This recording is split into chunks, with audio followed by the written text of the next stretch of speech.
above me, even to the peril of my life. They have proved true to this oath time and again. Alongside, they have their regimental pride to uphold. A victory in war is achieved because battles are won. Battles are won when soldiers put duty before themselves. This book pays tribute to this do-or-die spirit of the Indian Armed Forces.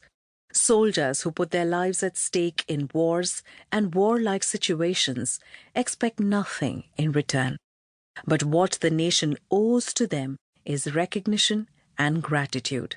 Documenting the sagas of their sacrifices is a part of this process.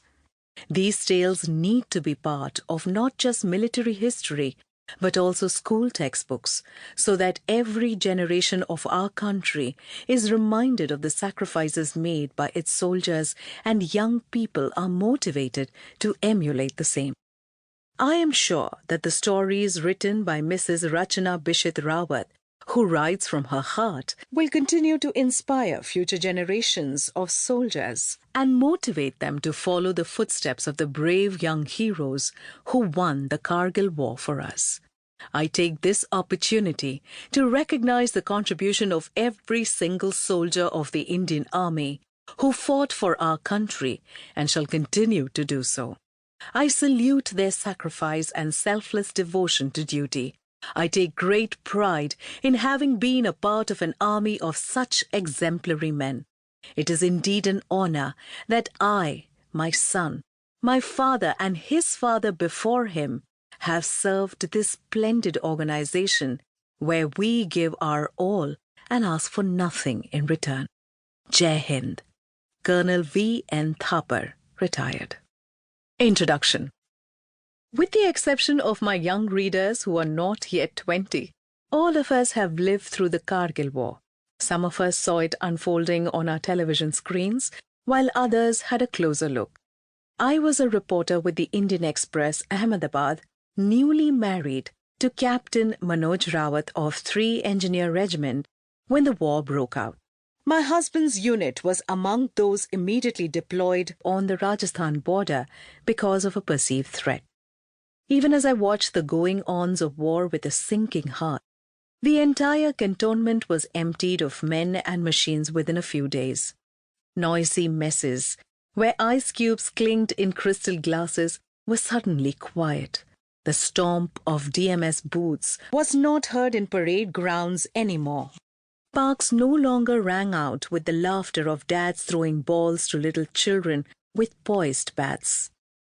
I would stand in my balcony and watch convoys of army trucks head for the border carrying soldiers in combat greens, rifles slung across their backs, faces somber.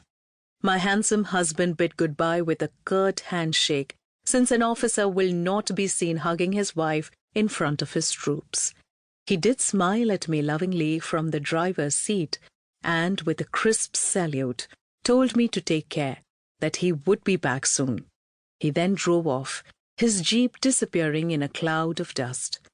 The solace of my life is that he did return. So many husbands never did. The war was eventually restricted to Kargil. My 25-year-old brother, then Captain Samir Singh Bishit, fought it alongside his unit 5 Para. Those were terrible days indeed. I would scan every newspaper, watch every news channel, stay awake in my bed with Sufi the cat, and wait for dawn to break. In the morning, I would go to work and beg, borrow, steal any war-related assignments I could from my editor, Derek Disa. Accompanied by a photographer, I would travel to villages where the bodies of martyrs were being brought home. I would cover funerals, join processions, and watch grieving families and little children whose lives would never be the same again. I would think of the men in my life who were at risk too, and my heart would sink.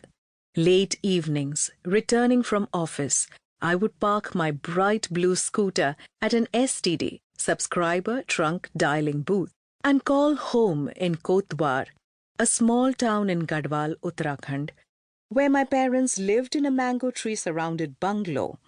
Ever since my paratrooper father, Brigadier